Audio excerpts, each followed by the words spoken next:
माँ बाप को भी एक फरीजत है जो अल्लाह ताला उनको दिया है कि आप अपने औलाद को फजर की नमाज के लिए उठाइए। ये बहाना मत दीजिए कि रात में पढ़ के थक गए, कल एग्जाम है या फलान है। सबसे बड़ा एग्जाम आपका और हमारा है। आप अपनी बेटी को बेटे नींद में से फजर में उठाइए, तकलीफ होने दीजिए, और इतना तो बोल दीजिए भाई अल्लाह के वास्ते बेटा बेटी उठो, नमाज का टाइम अब हो चुका है। अगर अल्लाह ताला मुझको नहीं पकड़ता तुम्हारे खातिर तो मैं तुम्हें नींद में ही आराम करने छोड़ देता था, मगर आज का आराम कल के दिन हमारा आदाब बनने वाला है, उसकी फिक्र करो जरा।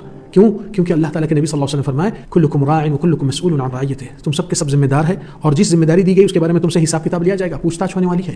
इस्लाम तो उतनी ऊंचाई पे खड़ा है जितनी ऊंचाई पर वो शुरू में था, और कभी नीचे नहीं आया, कभी नहीं, क्योंकि किसी से कोई दुश्मनी नहीं निभाई।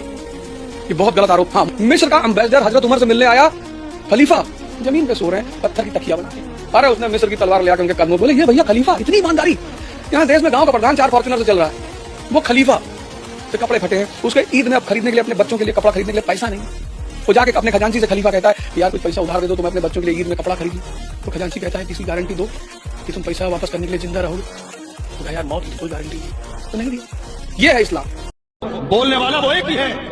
मुझे ऐसा लगता है उस मर्द कलंदर की माँ ने तहज्जुद की नमाज पढ़ पढ़ के दुआ की होगी, अल्लाह मुझे कोई ऐसा शहजादा देना जो दुनिया के लिए ना हो, दीन के लिए हो, जो कौम के लिए हो, जो मिल्लत के लिए हो, जो फलाह व बहबूद के लिए हो। खुदा ने उस माँ की दुआ को कबूल फरमाया और उस मर्द कलंदर की शक्ल में जिसको दुनिया असदुद्दीन ओवैसी के नाम से जानती है, वो मर्द कलंदर पैदा कर दिया जिसने पार्लियामेंट में बिल फाड़ के दुनिया के सामने कहा था याद रखना हम मुसलमान हैं, समझे नहीं। आज जब हुजूर की इज्जत की जाएगी तो दुनिया से कहेंगे जो जान मांगोगे जान देंगे, जो माल मांगोगे माल देंगे, मगर ये हमसे कभी न होगा। नबी का हम जो है बाबा आदम की औलाद है।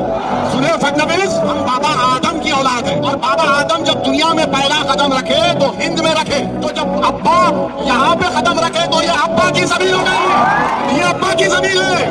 तो अब्बा की जमीन से कोई निकलने वाला नहीं है। हम सब लोग आदम की औलाद है। किसकी औलाद है?